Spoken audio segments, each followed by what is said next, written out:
suasana mahsyar. Pertama jawabannya wallahu taala a'lam bissawab, karena memang kita belum ke sana. Karena wallahu a'lam itu Allah yang tahu.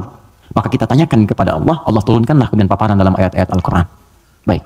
Tentang suasana itu diturunkan satu surah. Surah ke-75. Surah Al-Qiyamah. Persiapannya diturunkan surah Al-Waqi'ah, surah ke-56. Waktu terjadinya diturunkan surah ke-31 ayat 34. Tentang kiamatnya, peristiwanya, persiapannya. Waktunya tidak diketahui. Dirahasiakan supaya kita semangat untuk beramal dalam persiapannya. Makanya kalau Nabi ditanya kapan kiamat, Nabi balik tanya persiapan kamu apa? Ya. Jawaban Nabi, jangan sibuk pikirkan kiamat, sibuk pikirkan amalan dirimu untuk ke situ. Karena kiamat pun dirahasiakan oleh Allah supaya kita semangat untuk beribadah menyambut itu. Dan nggak akan ada umat Nabi Muhammad kemudian hidup saat kiamat, nggak ada. Semua akan diwafatkan yang soleh-soleh. Nggak akan mengalami itu. Nggak akan mengalami. Semua wafat. Maka turun Quran surah ke-31 ayat 34. Innallaha indahu ilmus sa'ah. Sungguh hanya milik Allah pengetahuan tentang waktu tepatnya terjadi kiamat. Sa'ah. Tuh, diksi Al-Quran itu indah sekali. Kiamat itu kan di Quran banyak. Malik yaumuddin kiamat. La uqsimu bil yaumil qiyamah yaumul qiyamah. Yaumul ba'ts, hari kebangkitan. Tapi ketika menunjuk waktu pakai sa'ah. Innallaha indahu ilmus sa'ah. Sa'ah itu kalau sekarang jam. Di jam itu ada menitnya? Ada detiknya? Ada. Bahkan sampai ke menit detiknya hanya Allah yang tahu. Di sini ada 5 hak prerogatif Allah. 5 yang tidak diketahui oleh siapapun, bahkan even itu malaikat. Makanya di hadis Muslim nomor hadis ke-8, malaikat bertanya pada Nabi, "Mata sa'ah?" Kapan terjadi kiamat? Kata Nabi, "Mal mas'ulu anha bi'a'lama minas sa'il." Yang ditanya tidak lebih tahu daripada yang bertanya. Anda kan yang dekat dengan Allah, Anda yang tahu. Nah, ini ingin menegaskan bahkan saya pun malaikat yang paling dekat dengan Allah nggak tahu kapan terjadinya. Apalagi dukun yang kemudian tiba-tiba ada di bumi. Ya, ahli langit pun nggak tahu, masa ahli bumi kemudian tiba-tiba bisa menerawang. Ya, makanya kalau ada yang mengatakan kiamat akan terjadi tanggal sekian, bulan sekian, tahun sekian, udah abaikan aja. Ya, itu paling gampang, sudah jauhi. Saya di Garut dulu tahun 99, itu menjelang tanggal 9, bulan 9, tahun 99, tersebar isu akan terjadi kiamat. Sebagian ada yang sepi tuh, sepi di pasar Garut tuh, Tarogong sepi apa. Saya bilang kenapa nggak pada beraktivitas, isu kiamat menyebar. Tiba-tiba nggak terjadi, diundur katanya ke tahun 2012. Terjadi pengunduran kiamat, Anda bayangkan. Jadi itu poinnya. Jadi kalau waktu, jangan ditanya kapan terjadi. Yang penting untuk diketahui adalah persiapan kita apa. Dan paling dahsyat adalah jika terjadi perbuatan-perbuatan yang dengan perbuatan itu tanda-tanda kemudian kiamat itu semakin menuju dekat. Tapi dekat dalam pandangan Allah dengan kita berbeda. 1 hari bagi Allah hitungannya hari, bagi kita kan 1000 tahun. Ya kan? Bagi Allah dekat nih. Iqtarabatis sa'atu wansyaqqal qamar. Bulan telah terbelah, kiamat semakin dekat. Kiamat semakin dekat itu bukan saat Bang Deddy bikin sinetron. 15 abad yang lalu itu turun ayat, kiamat sudah dekat. Itu kalimat Quran. Kiamat sudah dekat 15 abad yang lalu, cuma sudah 15 abad belum kejadian. Karena bagi Allah tuh gampang, tinggal 10 hari lagi, tinggal 7 hari lagi, cuma sehari itu kan ribuan tahun. Lihat ya? Maka jangan dipikirkan waktunya. Tapi Nabi kemudian ditanya oleh malaikat, ma amaratuha, apa tanda-tandanya? Ya, idza talidal amatu rabbataha, jika sudah budak melahirkan tuannya. Wa antaral khufatal arata, ya, jika seorang budak melahirkan tuannya, jika engkau melihat seorang penggembala bertelanjang kaki, telanjang dada, kemudian berlomba-lomba meninggikan bangunan. Ya, budak melahirkan tuannya, itu ada yang menyebutkan suasana sudah mulai terbalik.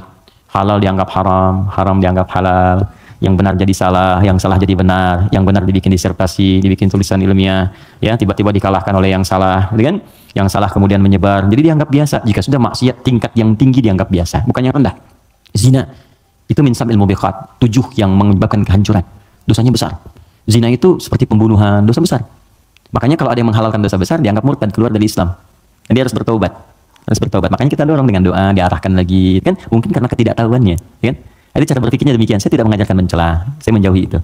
Ya, kita ajarkan dengan perasaan baik, kita doakan, kita ajarin lagi sepanjang ini masih hidup. Jadi kalau ada teman-teman yang diajak oleh orang lain terpengaruhi, kita sepanjang kita hidup supaya kita saat ditanya oleh Allah ringan jawaban kita itu aja. Ya, apa pernah ada Nabi mengharapkan umatnya ke neraka? Tidak. Lantas kenapa Anda memvonis dia sebagai ahli neraka? Alih-alih kita vonis, kenapa nggak kita doakan? Allah itu maha kasih, bukan hanya maha menghukum. Rahmat Allah lebih luas daripada hukumannya. Kenapa sekarang banyak sifat hukuman ditampilkan, kasih sayang dihilangkan? Kita doakan. Share kebaikan, doakan saudari kita, doakan saudara kita, ajak kepada yang baik. Kalau ada berbuat maksiat, sampaikan. Bukan cuma kamu aja yang pernah bermaksiat. Yang lebih buruk daripada kamu pernah ada dan dia tobat. Masa orang jahiliyah tobat, kamu yang bukan jahiliyah nggak tobat? Nggak keren ah. Gitu. Bagaimana kalau wafat dalam keadaan maksiat? Apa kamu rela ibumu yang sudah mengandungmu melihat anaknya berbuat seperti ini? Kalau kamu kira-kira punya anak, mau nggak kira-kira anak kamu berbuat seperti ini? Seperti itu aja. Jadi ketika ada seorang minta izin untuk berzina, boleh nggak saya berzina ya Rasulullah? Ya, kata Nabi, bagaimana kalau kemudian ibumu berbuat seperti itu? Bagaimana kalau ibumu dizinai? Bapakmu dizinai? Jangan ya Rasulullah. Ya itu yang kamu zinai itu boleh jadi kemudian dia ibu bagi anak-anak orang lain. Seperti itu cara berpikirnya. Jadi kalau kita selalu mengangkat orang untuk mengarahkan pada kebaikan, maka dakwah ini akan semakin luas diterima dalam kemuliaan dan beban kita pun akan berkurang. Ada saatnya hitam putih itu mesti muncul dalam perkara tauhid. Tauhid itu nggak ada abu-abu, hitam putih. Allah Tuhan, yang lain bukan. Selesai. Tapi fikih itu fleksibel untuk memberikan kemudahan. Salat nggak bisa berdiri, duduk. Nggak bisa duduk, berbaring. Berbaring sulit, bergerak. Bergerak sulit, berkedip kan? Berkedip sulit, disalatkan. Semua ada turunannya. Ya, selesai sampai tuntas. Oke? Di waktu tidak ada yang tahu.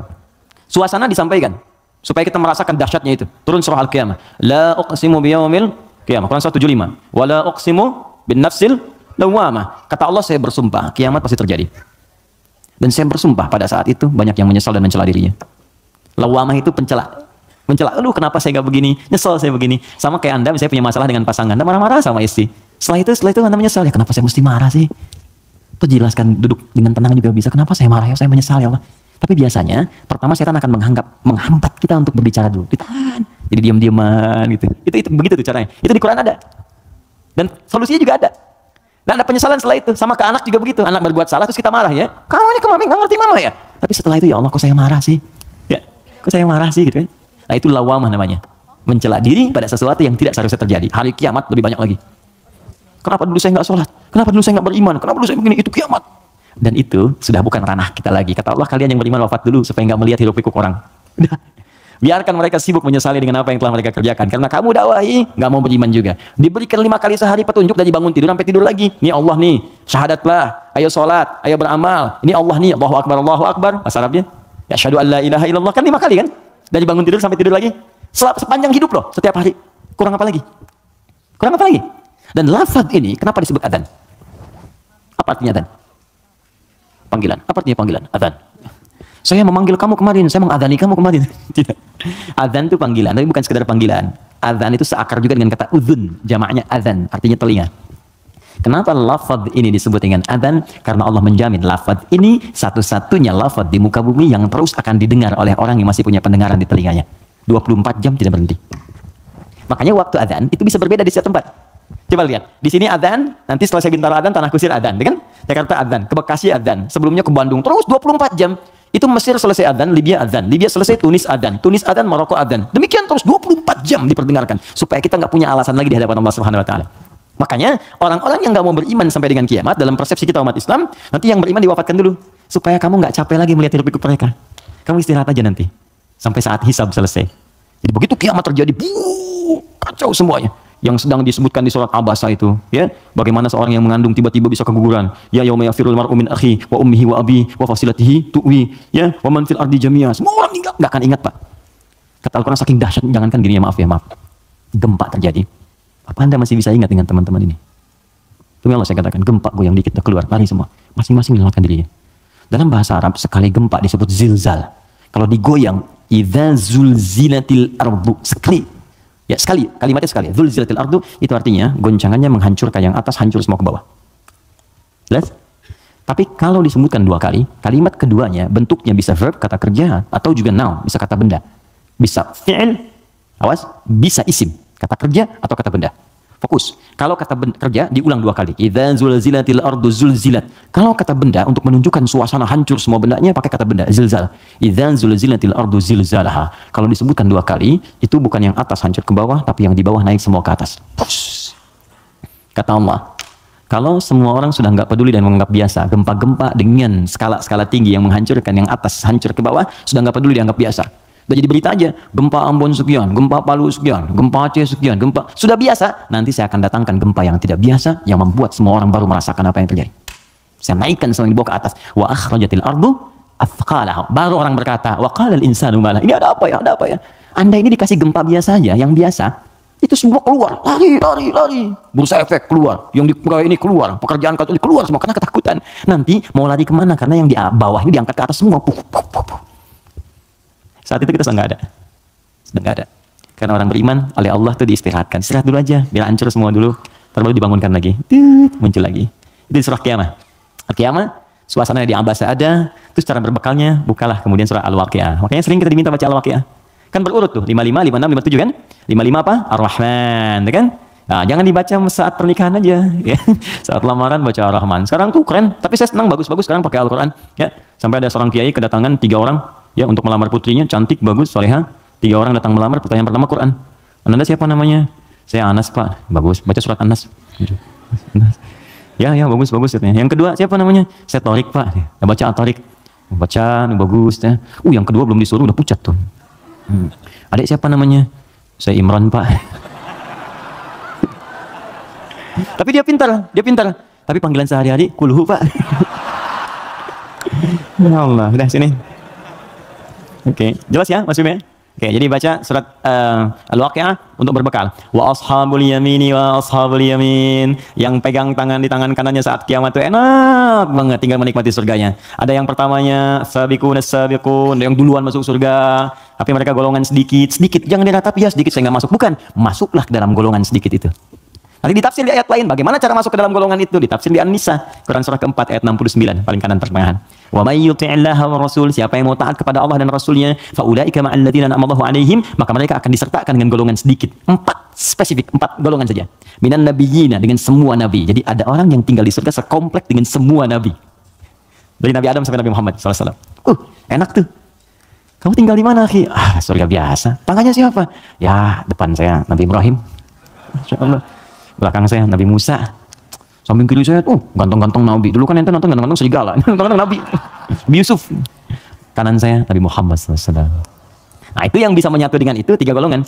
Ya, siapa dia? Siddiqina wasyuhada'i wassalihin.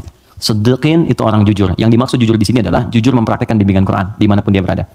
Anda misalnya aktif di dewan, kata Quran jujur, praktekkan jujur, benar, jaga kebenaran, tawadhu, sabar, praktekkan semuanya. Sampai gak apa-apa, capek itu wajar. Capek itu emang dunia untuk capek. Dunia itu tidur aja capek. Sementara aja. Nanti kalau sudah selesai, tenang kita. Dunia ini capek, sedang tidur dibangunin capek. Nanti kalau sudah selesai, gak akan bisa dibangunin lagi. Benar? Memang tempatnya capek, baru tidur, bangun lagi. Ntar kalau udah tugas kita selesai, beres, tinggal nunggu aja akhirnya begitu selesai. Wah enak, gak akan bangun lagi.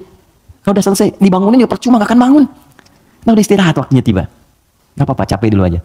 Ada waktunya kita tinggal menenun dan mendapatkan apa yang kita telah tenun selama ini. Tenun di dunia, dan panen saat kita kembali kepada Allah. Makanya orang-orang baik itu saat meninggal itu ditampakkan pahalanya. Sehingga, ya betul. Nah, jadi saat mendapatkan itu, penampakan itu, mendapatkan pahala, tenang dia, nyaman. Karena nyaman itu udah gak ingat meninggal. Karena gak ingat itulah perasaannya tenang, seakan-akan tenang, gak sadar, udah lepas dari rohnya. Itu ada di Quran, di surah ke-89, ya. Di 89, di ayat ke-27 sampai 30. Al-Fajr. Ya ayyatuhan nafsul mutmainnah. Irji'i ila rabbika radiyatan mardiyah. Hei jiwa yang sedang tenang. Tenang, ya tenang aja, tenang. Lihat pahalanya. Banyak ya Allah, alhamdulillah. Lagi tenang-tenang begini tiba-tiba diambil ya nyawanya. Selesai. Irji'i ila rabbika radiyatan mardiyah. Cepat pulang sini kepada Rabbmu. Aku ridho dengan amalmu, engkau pun akan ridho dengan pemberianku. Fadkhuli fi ibadi, engkau masuk dalam golongan hambaku terbatas. Wadkhuli jannati, aku siapkan surga untukmu dari sekarang. Semoga kita diberikan bagiannya insyaallah.